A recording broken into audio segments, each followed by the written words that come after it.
Seriously, Bud is brought to you by OmniSend. OmniSend is a top choice for email and SMS marketing on WordPress, perfect for WooCommerce shops. Easily connect with customers and send out awesome campaigns every day. We'll be back in a bit to tell you about our other friendly sponsors. Hello, my name is Bree, and welcome to Seriously, Bud, a podcast featuring an unexpected conversation with someone from the WordPress community. And now it's time for our host, my dad, Bud Kraus. Thank you, Bree. You know, I had so much fun last week speaking with Donata Stroink Skillrude. I thought I'd do this all over again. Now I'll be back at the end to give you my thoughts about this week's episode. It's number 68, so here we go. Michael Lofton, welcome to Seriously Bud. Now we are recording. You have the distinct honor and pleasure. I don't know if it's any of those things, but let's say it is. You are now the oldest, even older than me, to ever be on Seriously Bud. So there you go. Seriously, Bud? Yep. Well, that was quick. Yeah. And you know, as I just said a little bit ago, that I've circled the state for years to get a chance to talk to you because, number one, I don't know you. But number two, even more important, I know you have a hell of a life story. And, you know, that's what we do here, stories. Yeah. Well, you talk about age. I felt good the other day because I was carded checking out of Walmart buying a bottle of wine. I think they were checking to see if I was too old to drink the wine. That's true. Yeah, if you're going to get in the car, you know, and drive away. All right. So where do we start? Well, we can start at the beginning. And as I've said, I don't know you, so this should be kind of interesting. I know enough. So you were born in Pasadena, right? Or was it Altadena? Pasadena, California, right? And lived in Altadena, California, the town that burnt down in January. I know that. And that includes my parents' home. It's gone. Is that so? Wow. Yeah. That's rough, boy. Oh, it's a trip for sure. That's just flashing back to that time, you know, all my running around in that part of the country and Southern California, inclusive of living at the beach and skateboarding from the top of Lake Avenue in Altadena all the way down to Colorado Boulevard, which is the home of the Rose Parade in Pasadena. Mm-hmm. And just to think about that whole area, thousands of homes gone. It's unbelievable. I've known people who have lost homes, and I also have two friends that live in Pasadena, so I've gotten some bird's eye view of, you know, or at least their reports of what's happened. And wow, it's unspeakable, really. Yeah, when you think of that kind of destruction. It is you know, because you can't just go back to your home, because even if you could, there's nobody else around. And then the rebuilding, the rebuilding constraints are rather crazy at the moment too. People are going to wait 2 years just to break ground. Wow, to rebuild their homes. Yeah. I can't imagine. I know it's beyond imagination how, you know, people have moved out, obviously, to southern, you know, to San Diego or north or whatever, or out of the state. I mean, can't live there anymore. So it'll never be the same, obviously, you know. Right. It reminds me of those trade fires of San Francisco, Chicago, where maybe something good will come out of this, but you can't see that now. That's for sure. Right. You know, way too early. Mm-hmm. All right. So when did you leave Pasadena? What happened there? Well, I spent here again most of my youth there. Started, you know, playing in a rock band when I was 13, and at the same time was taking flying lessons when I got to approaching 15, 16. Wow! And soloed my first solo flight in a Cessna 170 tail dragger, which required a tail wheel endorsement as far as the FAA terms go, and flew that for a while in the Pasadena area out of Brackett Field, actually, and was, you know, just fooling around as a kid back then, getting into aviation, playing music, and hanging out in the Pasadena, Altadena area. Now, and I'm going to interrupt you, sorry, because I forgot to tell you that's what I do a lot, is interrupting, because that Cessna, is that a jet, or was that a single engine, or what? Single engine, 4-passenger aircraft. Yeah. Uh-huh. And how old were you when you were flying that thing? In 16, 17 years, somewhere in that neighborhood, yeah. It seems awfully young to be flying. Well, I an stumbled airplane into like the aviation business at that time, and that was my main source of income for 3.5 decades after that. Yeah, aviation was my primary inroads to my career. I went to school in Glendale, California, to earn my airframe and power plant technician inspector's license so I could work on aircraft. I subsequently got what's called an inspector authorization. Sometimes I get that confused with AI, but it's IA. And that meant that I could inspect most smaller aircraft, and I did that for many years, inspected aircraft, and including helping people with their rebuilt aircraft as well as experimental aircraft, and also gained my certified flight instructor's rating at the same as time went on. So I taught people to fly, and I traded flight time with private owners of aircraft to work on their aircraft, and I used their aircraft to fly around wherever I needed to go fly around. That's the way that I earned some flight time. I thought about joining the airlines. All my comrades, my roommates at the time, my flight buddies, that was their resolve. They're going to go work for the airlines, and most of them did. I ended up staying in the private aircraft industry and stumbled into numerous endeavors regarding private aviation. Started a flight charter company that flew fishermen to Baja from Southern California.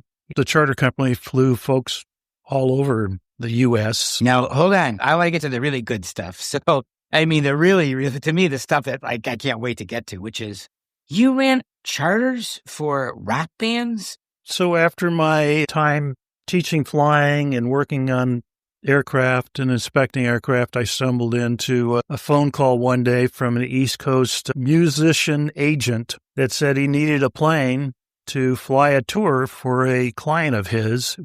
Can I do it? And I was thinking about I was asking, well, what's the requirements for the passengers and such?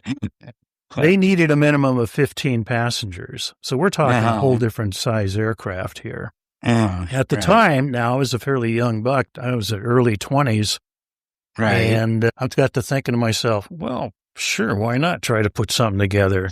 So I said, yeah, I can swing something.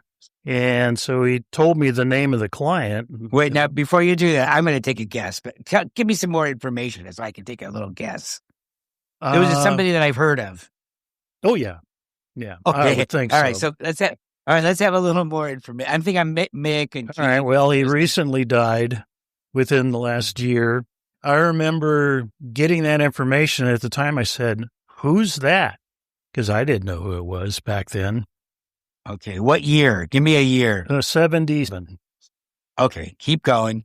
And I remember living in the mountain town Crestline, of which I subsequently moved up to Big Bear Lake in Southern California shortly thereafter. But I remember just after having that conversation and suggesting to this music agent that I could put together a possible aircraft to bid on this tour that was going out in early 78. And I remember going to an outdoor barbecue party after that. And the first song, as I showed up to the party, was the song being played over the radio from this particular artist. Okay, so it's Steely Dan. No. Okay, keep going. Right. And I did not get a chance to fly Steely Dan as one of my repertoire bands. And then so I showed up at the party, and I'm thinking, well, this is interesting. The first song I hear is the song that this guy... I had not heard the song before, but I asked somebody at the party going, who is this that everyone's singing the song to? Do you want me to divulge the names? Yeah, go ahead. I mean, and I'm so good at this. I'm so embarrassed because I should have nailed this on the first try, and I'm going to kill myself by not knowing the answer. All right. Well, they're singing what turned out to be a famous commercial tune, Margaritaville. Okay. Got it. Jimmy Buffett. Yeah, he just did that last year, right? So I got to thinking, okay, well, that's an interesting synchronicity. I ended up within the following few weeks after that was putting together a aggressive campaign to locate an aircraft for the tour, to find financial backing to buy the airplane, to finding the crew that was qualified to fly the aircraft. I could fly the airplane, but I didn't have enough really large aircraft turbine time that I was not going to put myself in that position. I ended up being the co-pilot on the tour for a lot of it simply because I hired a captain that had the time in the aircraft to fly it. So there was a lot of steps, Bud, that went into setting that whole thing up, from thinking, what the heck am I doing? Oh, by the way, I'm being kind with my words. I understand you don't like swearing. That's true. I don't. But I mean, no, you not said that I never you had knew. like a pot that you could put money into and then we could swear. No, that was our friend Stephanie Hudson. Yeah, Stephanie. Stephanie. Yeah. No, I am not on the show. I'm not. People could say whatever they want. I don't care. I mean, if you got a pot, I can put some money into to get away with it. No, I know what you were going to say besides heck. Okay, you can go a little. All right, but anyway, so you're way in over your head. I was talking to myself about what the heck am I doing here? But at the same time, my youthful exuberance is going, go ahead, go for it. And so it's actually, it took me 25 years, but I finally got a book out that kind of reminisces. Oh, The Flying Rock. The Flying Rocks is what it's called. Right, the rocks. Okay, we'll get to that. So the details are rather deep, and then that's what I'm saying. The chapter it covers that in Flying Rocks about all the ramifications I went through to find the airplane, to locate the money to buy the airplane. Well, why did you have to buy it? Wasn't this a charter? No, at the time, I was not. I subsequently got into the charter consulting role, which meant that I would go out and find private aircraft for the bands that I flew and set up all the background work, dealing with the attorneys, the accountants from both sides, verifying the qualifications for the plane and the pilots. But when I first got into the business, I did not do the consulting. I actually literally, because I could not find an aircraft that would fit that parameters that Buffett was looking for their tour. So I ended up going out and searching for existing aircraft to buy, and at the same time looking for a financial backer to join in and buy it, because I did not have the reserves. At that time, I think I was still eating Top Ramen. So what did the plane cost? Oh, God, at the time, I don't know, back in 77, I think it was maybe, I don't know, $500,000, something like that. Now, relative numbers are probably 3 million. I don't know. I was just going to say probably 3. Right. Yeah. And it was a used turboprop. It was owned by a company called Hubbard Broadcasting in St. Paul, Minnesota. And it had on the tail the letters HB, Hubbard Broadcasting, basically near the back air stair where you enter into the plane. And I remember at the same time, this is kind of crazy synchronicity, but a lot of my life endeavors have been synchronicities, probably not unlike yours, where sometimes you don't recognize that, hey, you asked for it, you got it, And so this podcast fits that category. There you go. All right. Yeah. Yeah. So I ended up finding, with some marketing on the side, a investor in an aircraft, because aircraft investment is quite lucrative if you're looking for an accelerated write-off. Within 5 years, you can almost write the whole aircraft off. That's why you see big corporations or just companies buying private aircraft, because they're a good write-off. Yeah.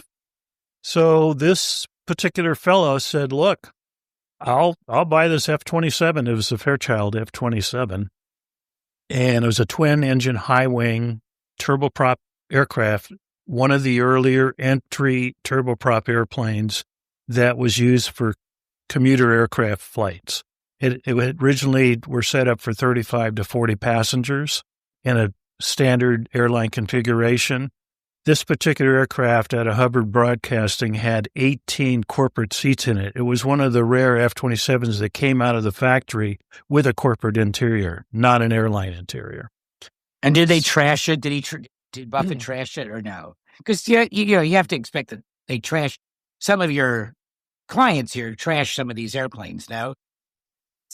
Hey there. We'll get back to the show in just a moment. Seriously, Bud is made possible by Big Scoots. When it comes to WordPress hosting, there is no reason to compromise on service from your provider. Expect more.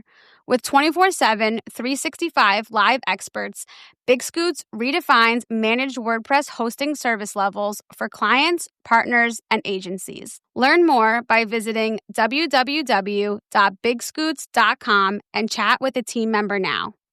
And by the WP.world, a great way to see who's in the WP world and what they are up to. Find out at the WP.world. That's right, it's the WP.world. And let others know what you're up to, too. Now, let's get back to the show. Actually, I'm going to probably bum you out. No, because don't bum me out. Make it up, Michael. Just tell me the Rolling Stones. Well, I've got some good chapters in the book. I've got some chapters in the book, like The Grateful Dead, who was another client of mine for almost 18 years. The chapter is called, well, heck, let me just look it up here real quick. The name. And while you're looking that up, you're going to give us a couple little vignettes, some of these, just quick little stories of some of these.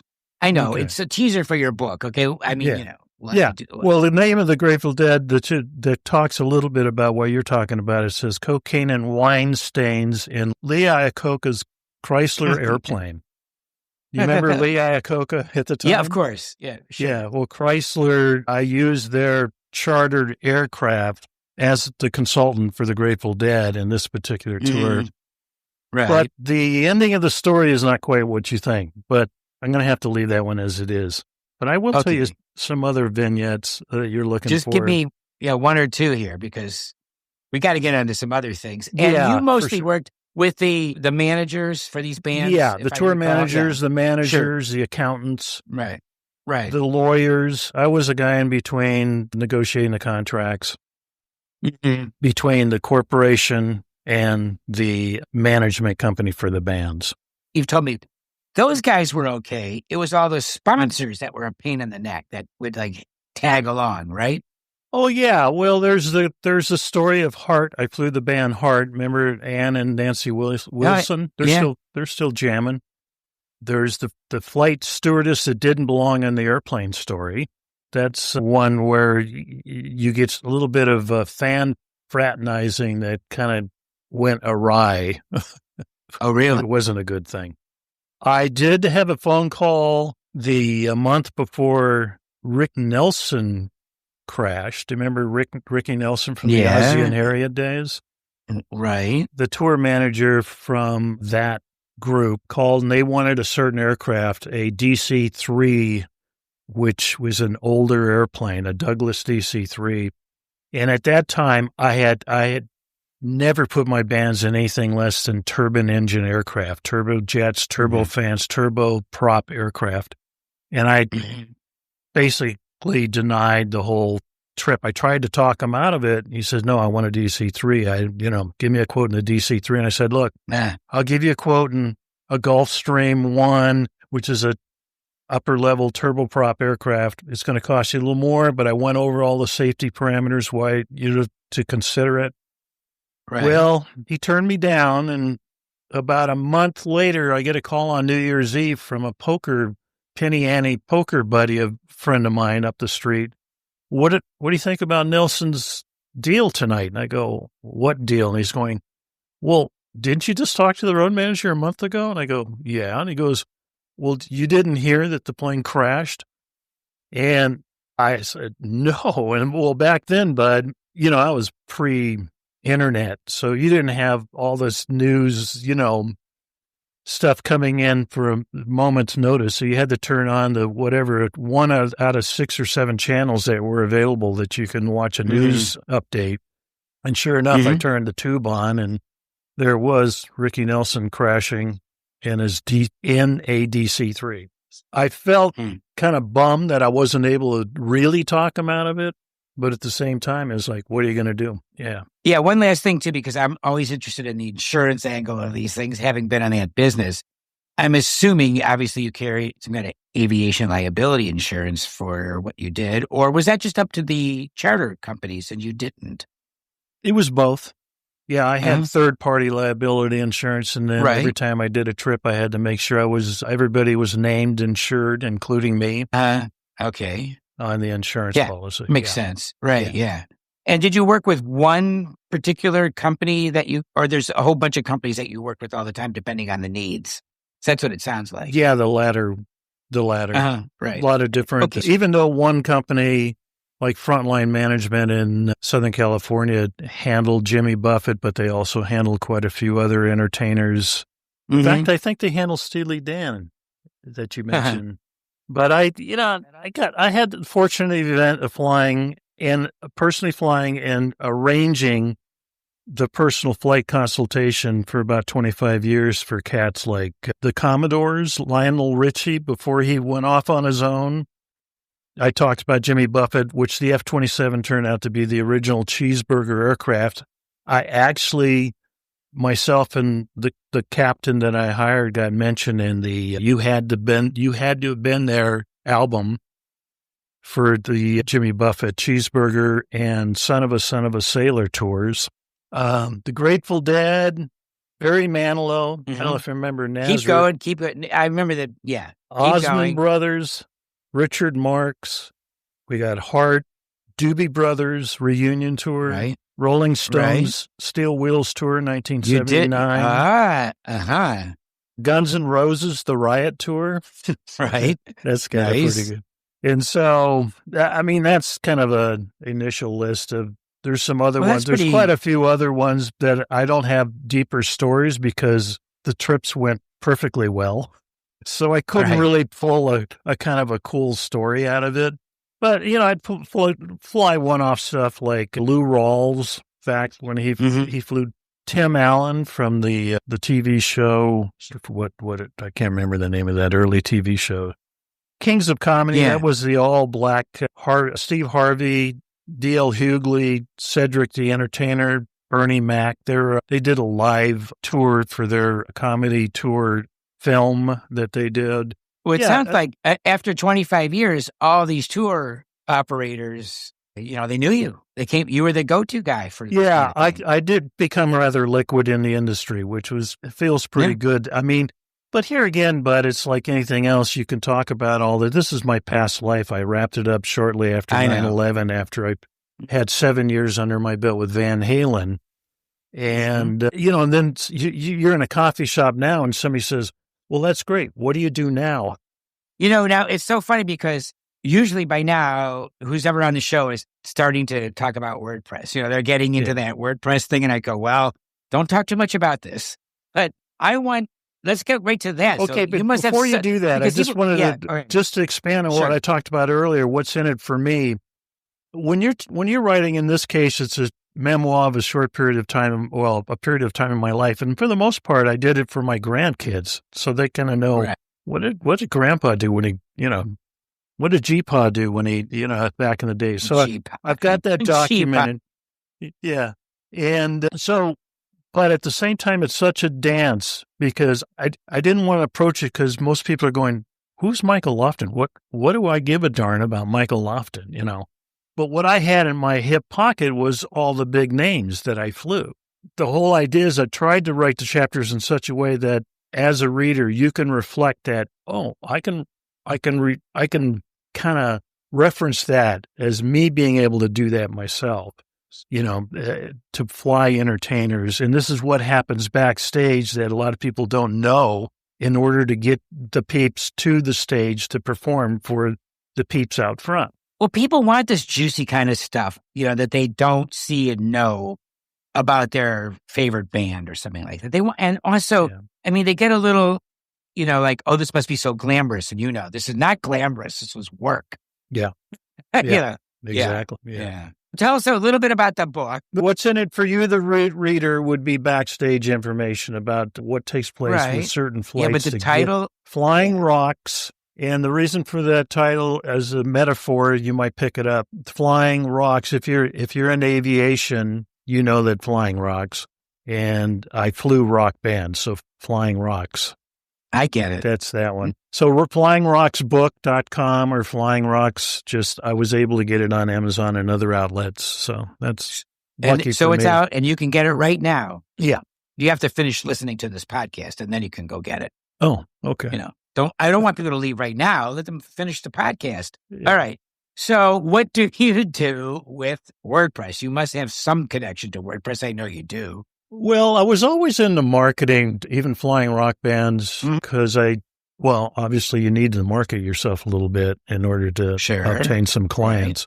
Right. And I stumbled into, here again, I don't know how old you are, Bud, but am I going to get it out of your I'm younger than you are, believe it or not. Not by much, but I am technically younger. Yes, I am. Well, not technically, I am younger than you. Okay. Well, then when you have kids, you have children? Yes, I have 2. And look at my hand. You see my hand? Oh, Papa Buddy. There you go. That's right. I have 2 grandboys. Perfect. Just like me. I have 2 grandkids. I have twins. Now, you're not listening to enough of my episodes because I talk about them all the time. So that's like a telltale sign. All right. I know you have 1. We'll get to all that. I have twins, a girl and a boy. Nice. But my kids, which I have 2, a boy and a girl, right, were brought up, as you can imagine, and I'm sure you've done it maybe with your kids, was introduction to the digital world. Yeah. Since us as parents were pretty well indoctrinated to say, okay, you have the digital world coming in now. And so that is the handheld computers. And what do you do with the computers? And you turn them into something. And so back then I was introducing, good or bad, in retrospect now, they were such on the edge of AI that, is this going to be a good thing or not? Well, it's a good thing that you and I are talking, looking at each other digitally right now. But I know for me, it's not a good thing to sit behind the screen forever without getting out and taking a walk and actually looking at a real tree and feeling the breeze on your face. And, when we're done, I'm going to go work out. So, there you go. I mean, if I don't, I have to do that. Yeah. And I want to do it too.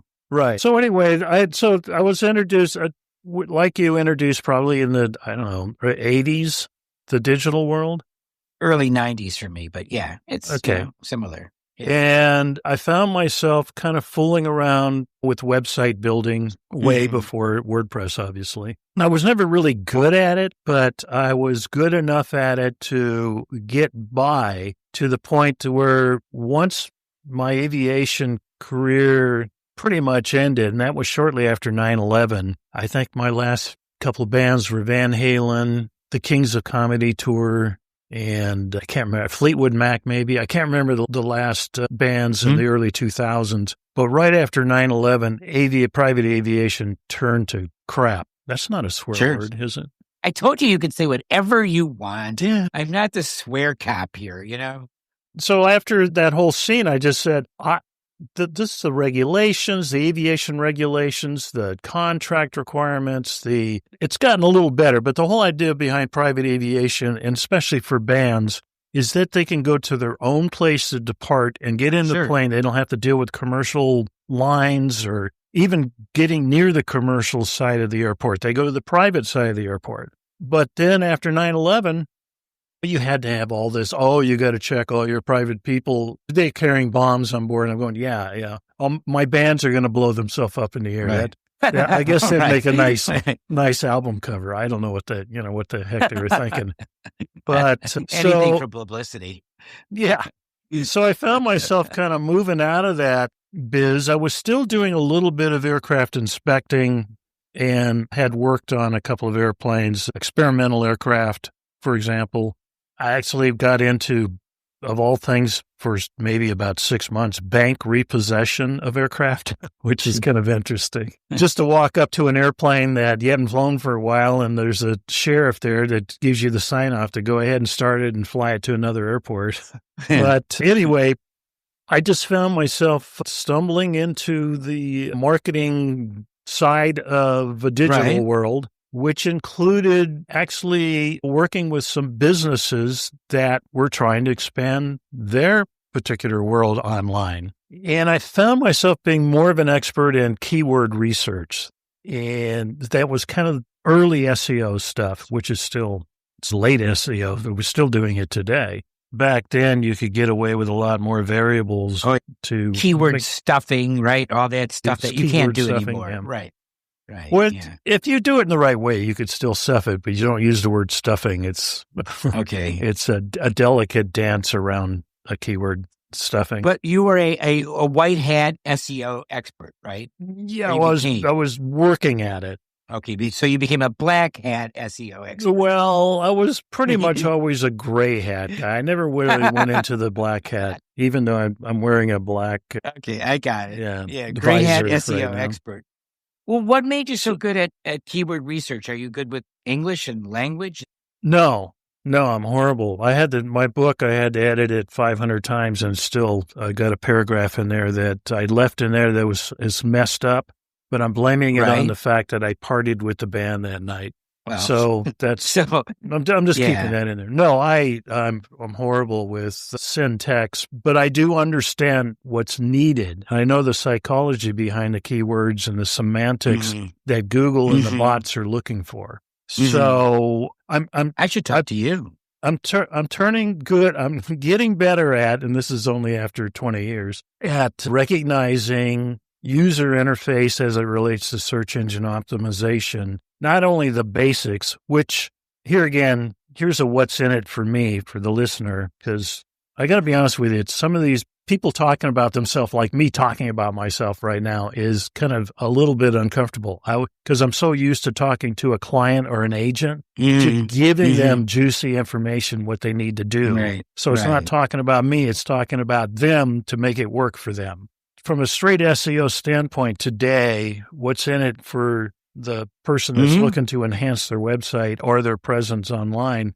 A lot of the basics are still there. It doesn't matter what these gurus are saying. Oh, you need to follow this paradigm. Now you need to hook up with AI to make sure you get a green light instead of an orange light, on or a high score. That's not necessarily working so well just yet. It's probably going to be a while, but just taking care of your straightforward metadata, just your straight meta titles, your meta descriptions, your meta H tags. Yeah. Make sure you get as many H tags as they align properly as far as sequencing, and make sure that your information on the page, except for the homepage, depending upon the type of business you're in, is that your subsequent landing pages and your posts are dedicated to a specific intent or keyword.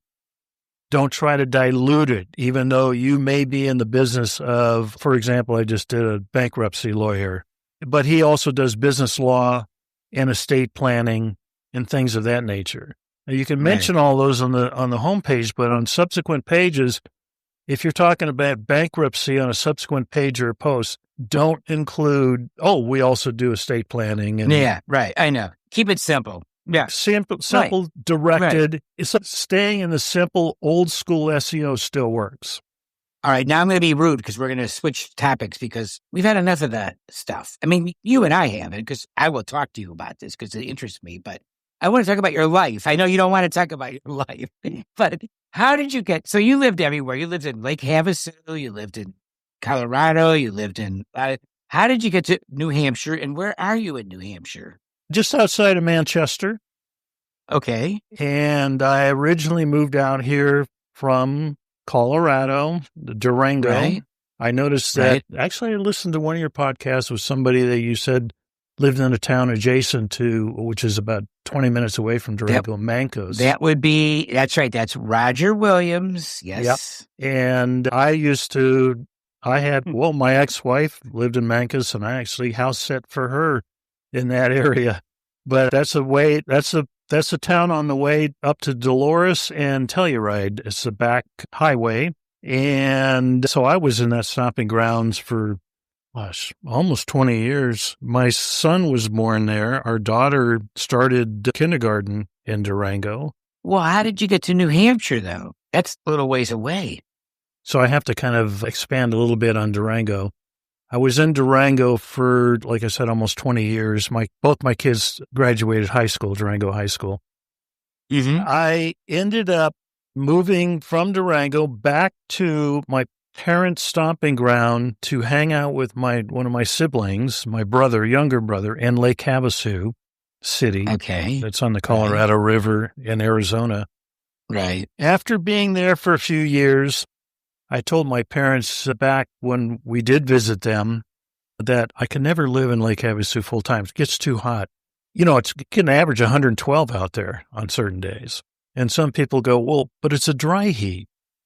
I go, yeah. Have you ever been in a convection oven? That's a dry heat too. Yeah. So anyway, I'm out there and I get an email and I get a phone call from my daughter. It might have been a video call. I think it was. And she goes, hey, Dad. And she holds up a sonogram. Is that what they're called? Sonograms? You're going to have a baby? Yeah. And she held it up and she goes, well, you're having a couple of grandkids. And I go, a couple? Couple? She says, wow. Yeah. Can't you see? There's 2 of them in here. Thanks. Whoa. And that was 8 years ago, bud. Right. And then you moved. Yeah. I said, looks like I'm packing up. And she had married a Massachusetts boy by then. Uh-huh. And so she lived in Massachusetts. And my ex-wife actually moved out there shortly thereafter. We get along fine. My ex-wife and I. And in fact, I dedicate my book to her and my 2 kids. Uh-huh. And she called me. She goes, Michael, yeah, you'll like it out here. Similar to Colorado. It's got trees and things, rolling hills and things like that. So it doesn't quite have the majestic Rockies that we're used to looking at. Yeah, but New England's beautiful. White mountains are, they're gorgeous. Beautiful. Yeah. So I said, okay, I'm packing, sold off a bunch of stuff, packed up I had a van at the time, left Lake Havasu, stopped in Durango where I had storage of other items of my past life, offed a lot of that stuff and headed out to New England, to northern Massachusetts, and had no idea where I was going to stay. I just hit the road and stopped in Chicago with a buddy of mine that I've known for years and just kept on going. And when I got out to New England, I started just looking around, and it took me about a week and a half to find a place. But I was looking in Massachusetts, just wasn't quite feeling the vibe there. I mean, it's nothing against Mass, but it's just, I'm more of an independent kind of guy when it comes to political. Well, you're in the right place. Well, then that's why as soon as I hit the border of New Hampshire, I said, yeah, I can feel it. This is where I know. I know what you're talking about. I know exactly what you're, because I've been in that whole area. Have you been to Keene, New Hampshire? Oh, yeah. Yeah. Lucky for me, I've been able to stumble across most of the areas in New Hampshire, everything from northern to southern border to western to the ocean on the east side. Yeah, beautiful state. Yeah. You mentioned that you're divorced. How long have you been divorced? Oh, probably 25, 27 years now. Wow, that's quite a long time ago. What happened? I know I'm not supposed to ask questions like that, but come on, I have to ask questions. Oh, my God. I'm in a psychology session here. Yeah. You're supposed to ask me about the psychology of web interface and SEO strategies for clients. Come on, that's another show. Yeah, that's okay. But, we can touch on that, I guess. Yeah. No, I mean, it's like any other situation. It's just that we parted ways with the way we look at life experiences. And it was rough, as you can imagine. Any sort of situation as breakups can be. And you had kids. As it turned out, it was great because the kids were in that town. Our daughter had moved on maybe a couple of years after that because she had reached that age that she was independent enough to hit the road. Right. But we were a week on, week off in the same town with our youngest one, Ethan. And we're very accommodating that way. And it worked great. I can't imagine parents that live across the country and separate like that and have to travel by airlines just to see their kids. It wouldn't have worked for me. It's nice that you're friends with each other. Absolutely. You know? Oh, absolutely. No, it wasn't always that way, I'm sure. Well, maybe a year or two after the divorce, it wasn't that way. But, you have to kind of, as I've learned, I guess, this is age that helps. But of course, back then it was, when you're younger, you're thinking, "Oh God, what am I doing now? What did I do to myself?" That kind of thing. Mm-hmm. But I do, in retrospect, my saying is really, life is perfect. Everything else is self-induced. Michael, thank you for doing this. Number one, and you really do have I could go on because your story is unique. So, who do you suggest I have on a future episode of Seriously Bud? I got to thinking about that because that's a pretty good question to put people on the spot, because I've got probably a table full of folks, but have you spoken? Well, first of all, I think my son Ethan would be No. one. The reason why, does he have anything to do with WordPress? Absolutely. He's a WordPress expert, and he's a film advertising expert. He does shorts for manufacturers. Okay. Products and services. Got it. EthanLofton.com. All right. Now he's anybody else, and his partner is Wen. His married partner is Wen. Between the two of them, I mean, they're left-right brain people. You know, there's some people that are good at artistic work, and some people at coding. They're good at both. And I've hired my son numerous times to help me put together, as well as some WordPress fixes, some back-end technical work. I'll turn to him and literally hire him from an hourly or a project standpoint. The other guy that I really want you to talk to, if you haven't already, is Jonathan Watson. Don't know. He's in the focus group, and he is a WordPress expert. And he actually has a podcast on the side because he's a Lord of the Rings expert. Huh. Which that's a podcast he does on the side. But he's a technical guy, and he knows his stuff, and he's fun. I think you get a lot out of Jonathan Watson. But you can tell the show is about, stories more than it is about. Yeah, that's why I suggest because he has that whole different podcast that doesn't even relate to WordPress. But he has a WordPress site for it. And he'll have some stories with clients. Listen, I got to go because we're going to see each other in a couple of hours. Oh, yeah. Am I going to see you? Focus. Well, yeah. Okay. So I'll see you in a couple of hours, I guess. And I have to go to the gym and all that. But, Michael, thank you I'm going for a walk and hug a tree myself. Oh, that's a great idea. So I'll see you later. Thanks again. Be well, bud. Hey, I didn't know that Michael arranged charters to fly rock stars to their gigs. I just love the fact that Jimmy Buffett was his first customer. That he has remained friendly with his ex-wife of over 25 years and actually dedicated his book, Flying Rocks, to her and his 2 children, and that he was once carded for being too old to buy wine at Walmart. Oh, that can't be right. Did you? Until next time, thank you for your time.